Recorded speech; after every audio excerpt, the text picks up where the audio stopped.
অনেকেই প্রশ্ন করছেন যে আমরা তো ভালো কাজ করি, ভগবান কি দেখতে পান? আর খারাপ কাজ করলেও কি ভগবান দেখতে পান? তাহলে যে এত খারাপ কাজ হচ্ছে, ভগবান কিছু করছেন না কেন? আচ্ছা, একটু খুব ভালো করে ভাববেন। ধরুন আপনি স্কুল টিচার বা আপনি স্কুলে পরীক্ষা দিয়েছেন, আপনি খুব ভালো স্টুডেন্ট ছিলেন অথবা আপনি খুব খারাপ স্টুডেন্ট ছিলেন।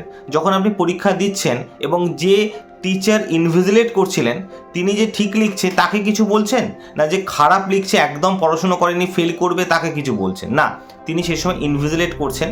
তিনি কিন্তু যখন এক্সামটা চলছে তিনি একবার রুমের এই মাথা থেকে ও মাথায় যাচ্ছেন, ও মাথা থেকে এ মাথা আসছেন, তিনি সবটাই দেখছেন কিন্তু তিনি কোনো কিছু রিয়্যাক্ট করছেন না।